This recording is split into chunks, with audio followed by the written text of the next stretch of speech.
Ever get that feeling that the old ways of explaining the world just don't quite cut it anymore? Yeah, like the roadmap doesn't really fit where we are now. Exactly. And that's kind of the space postmodernism opens up. Mhm. It gives you these powerful new lenses, ways to see things that go beyond the traditional explanations. And it really pushes back against some established ideas, doesn't it? Like truth, objectivity. Big ones, yeah.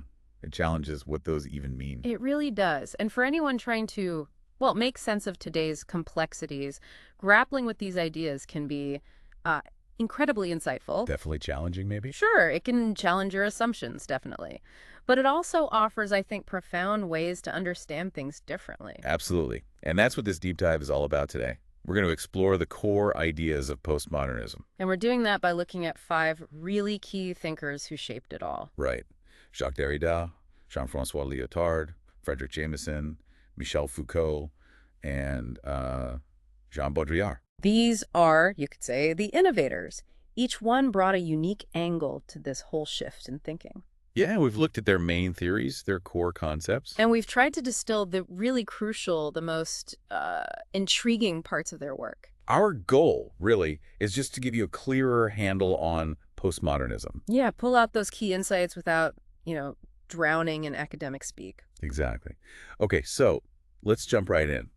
First up, Jacques Derrida and his, well, famous idea of deconstruction. Derrida. Okay, yeah, pivotal figure. And deconstruction, it's so often misunderstood, isn't it? Totally. People think it just means tearing things down. Right. Yeah. But it's more about showing the instability that's already there inside language itself. And he had this key term for that instability, difference, with an A. Mm-hmm. It's a clever wordplay. Yeah, on the French words for difference and deferral. So it's not just that words are different from each other. But that meaning is always like put off, deferred. Exactly. It always relies on other words, meaning isn't this fixed thing you arrive at? More like a chain reaction. Always in motion, always pointing somewhere else in the language system. And this led him to critique logocentrism. Which is that bias towards speech, like spoken words are somehow more real. Precisely. That historical emphasis in Western thought thinking speech has a more direct line to meaning. Right, like saying it out loud makes it more true than writing it. And tied to that is phonocentrism, the idea that sound itself holds some pure central meaning. Okay. Derrida flips this. He argues writing, often seen as secondary, actually shows this deferral, this play of differences, maybe even more clearly. Because a written word can be read differently, interpreted across time and space. Exactly. Less immediate maybe than speech, but it highlights the gap. And this leads to his idea of textuality. Yes, the idea that everything kind of functions like a text. Meaning is built through these endless networks of signs, references. No solid ground outside that web. Not according to Derrida. And he also talks about the trace. The trace. Like a ghost. Sort of. Like the ghost of other possible meanings that haunt any word you use. The meanings that aren't there, but are still somehow present by their absence. Huh. So when I choose one word, the echoes of the words I didn't choose are still there, shaping the meaning. That's the idea. And all this instability leads to what he called undecidability. Meaning those neat pairs we use, like speech writing, presence, absence. Rational, emotional, man-woman. They aren't stable. They kind of fall apart. You deconstruct themselves, yeah. Oh. Because the lesser term is actually needed to define the main one. You only know presence because of absence. So absence is always part of presence. Wow. It makes you really question those clear-cut boxes we put things in. He dug into all this in books like Of Grammatology, Writing, and Difference. Margins of Philosophy, too. Really influential stuff. Okay, so here's the connection for you listening. Think about this instability. Where might it show up in your life? Right. Could a simple misunderstanding in an important email trace back to this? Or interpreting, say, a legal contract, or even a historical text. Does Derrida suggest there's always room for, well, different valid readings? That's the kind of critical thinking he provokes. Okay, shall we shift gears to Jean-Francois Lyotard? Let's do it. Lyotard and the postmodern condition. Yeah, he takes a slightly broader look, especially at knowledge itself. And his big idea, the one he's really known for, is this incredulity toward meta-narratives. Okay, meta-narratives. What are we talking about there? Think of them as the grand stories, the big, overarching explanations societies use to justify, well, everything. Like Marxism, the story of class struggle leading to. Yeah, or the Enlightenment idea of progress through pure reason and science. Or even sweeping religious narratives explaining life, the universe. Exactly. Lyotard said, in our time, the postmodern era, we've just become really skeptical of those big all-encompassing stories. We don't automatically buy them anymore. Right. We don't trust them to explain everything universally. Things seem more fragmented now, more local. Context dependent. Yeah. That shared belief in the grand narrative has kind of crumbled. So how does knowledge work without those big stories? Lyotard uses the idea of language games. Borrowed from Wittgenstein, right? Yeah. The idea is that different fields, science, art, history, whatever, they all operate by their own rules. Their own specific ways of deciding what's true, what's valid within that game. Like how a scientist and an artist approach truth. They're playing different games, essentially. And crucially, these games can be incommensurable. Meaning, Meaning you can't easily translate between them. They have different goals, different standards. There's no universal rule book to judge them all by. which explains why different experts looking at the same problem might come to totally different conclusions they can't reconcile. Exactly. They're operating in different frameworks. Lyotard also talks about the sublime in postmodern art. This isn't about beauty in the old sense, is it? No, it's about encountering something that just overwhelms our ability to grasp it. Something that pushes the limits of our understanding that we can't quite represent fully. That feeling of awe, maybe, or even confusion when faced with something massive or complex. Yes, something that defies easy categories and challenges how we make sense of things. Okay.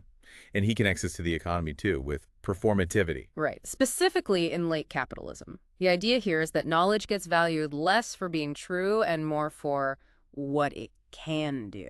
For its practical use, its Yeah. efficiency, how much value it generates. Exactly. The question shifts from is it true to is it useful? Does it perform well? So knowledge becomes a commodity almost, a tool for results, not an end in itself. Precisely. Performance and output become key. He explored all this in the postmodern condition and also the different. Okay, so for the listener again, think about the grand narratives still floating around today. Politics, science, maybe your job. How much do you really trust those big explanations? And how is knowledge valued in your world? Is Right. it about truth? Hmm. Or is performativity, that pressure to produce results, shaping how you use information? Really vital questions. Okay, next up, Frederick Jameson. Jameson gives us a really powerful link between postmodernism and the economy. Yes, he argues postmodernism isn't just a style or some abstract philosophy. He calls it the cultural logic of late capitalism. Meaning it's deeply woven into how our society works now. Globalization, consumer culture. Exactly. He sees it shaping everything, how we think, feel, experience the world, create culture within this specific phase of capitalism. And one key distinction he makes is between pastiche and the older idea of parody.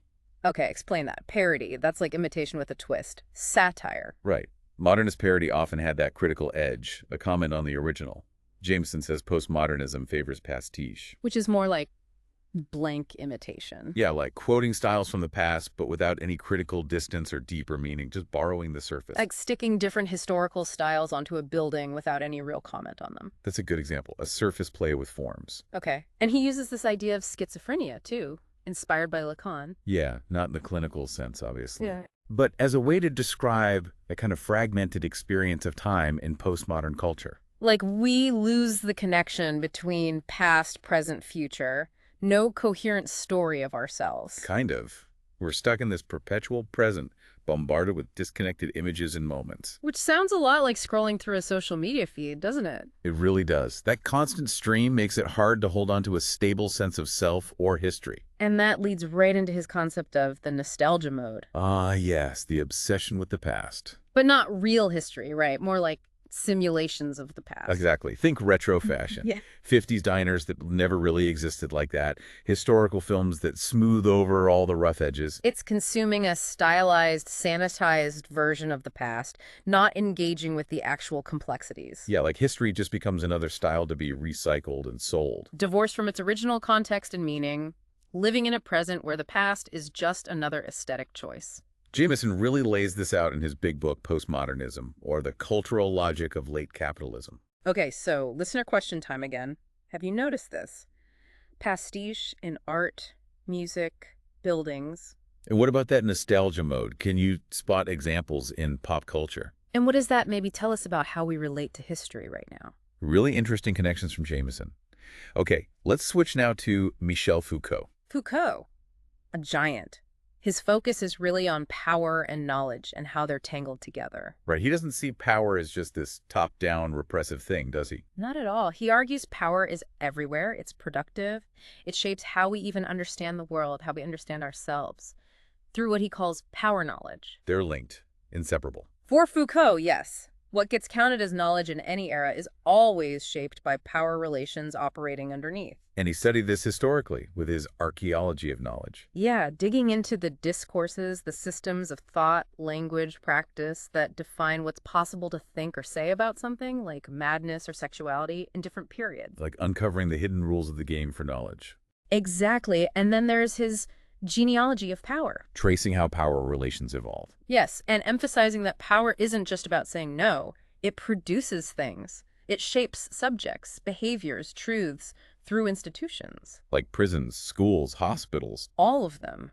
Power is formative, not just repressive. And this brings in concepts like biopolitics and governmentality. Can you unpack those a bit? Sure. Biopolitics is about how modern states started managing populations as biological entities. Through public health, stats, policies on birth rates. Right. Managing life itself. And governmentality is broader. It's all the techniques and strategies used to guide how people and populations behave. How we're sort of nudged to manage ourselves according to certain norms. Precisely. Often very subtly. And the classic illustration of this disciplinary power is the panopticon. Ah, yes. The prison design, where prisoners might be watched at any time from a central tower, but they never know for sure. So they start policing themselves. Yeah, exactly. The possibility of surveillance leads to self-discipline. Foucault argued this model extends way beyond prisons. To schools, factories, hospitals, workplaces today. Absolutely. This mechanism of visibility and internalized control is central to the disciplinary society. He explored this powerfully in Discipline and Punish, the history of sexuality, the archaeology of knowledge. Okay, so for you listening, think about the institutions you deal with daily. Work, school, maybe even online spaces. Places that seem neutral. Right. How might power be working there in ways Foucault described, which you maybe hadn't noticed before? It's a powerful lens. Okay, last but definitely not least, Jean Baudrillard. Baudrillard. Prepare for things to get a bit weird, maybe. Simulacra and hyperreality. He definitely pushes things. His core idea is that in our media-saturated world, signs, images, symbols, representations, they don't really point to an underlying reality anymore. They point to other signs. Yes. Creating this self-referential world of simulacra, copies without originals. The map becomes more real, more important than the territory. So we're living in a copy of a copy, and the original is lost or just doesn't matter. That's the thrust of it. And when these copies, these simulations become more real, more engaging than reality itself, that's hyperreality. Like Disneyland, the classic example. It's an idealized artificial reality that can feel more vibrant than everyday life. Or think about heavily curated social media feeds. They create a version of reality, a simulation, that might feel more compelling than messy, actual lived experience. Baudrillard had those 4 stages of the image, the procession of simulacra. Can you walk us through that? Sure. Stage 1.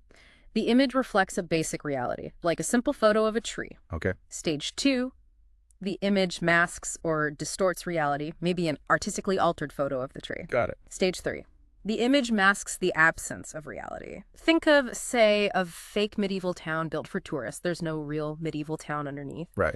Stage 4, pure simulacrum. The image has no connection to any reality at all. It's its own reality, like a fully immersive virtual world with no real basis. Wow. And this leads to his idea of the death of the real. Yeah, where our actual experience is so mediated by models, simulations, media, that the real itself kind of disappears or becomes impossible to access directly. Virtual reality, deepfakes, AI-generated images, these all feel relevant here. Very much so. The lines just get blurrier and blurrier between the genuine and the artificial, the real and the simulated.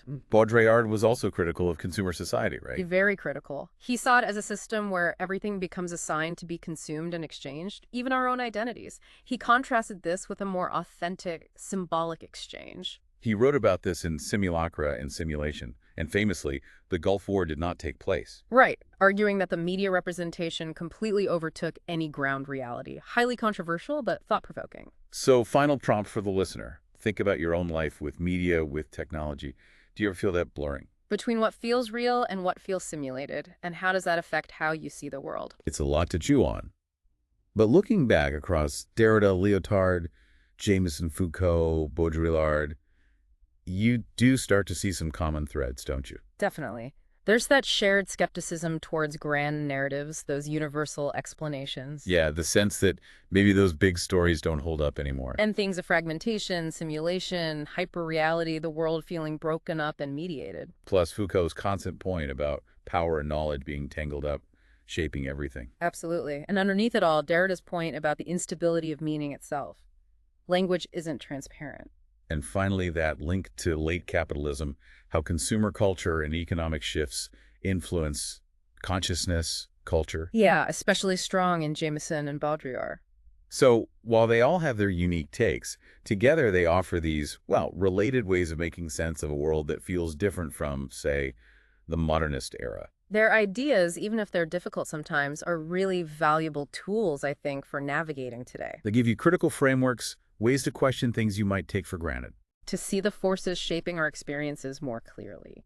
So as we wrap up this deep dive on postmodernism, here's maybe one last thing to think about. Okay. In a world that seems shaped by these ideas, where big stories are doubted, reality and simulation blur, meaning feels slippery, how do you find solid ground? How do you find a basis for knowing things, for acting in the world? Yeah, it's a big question.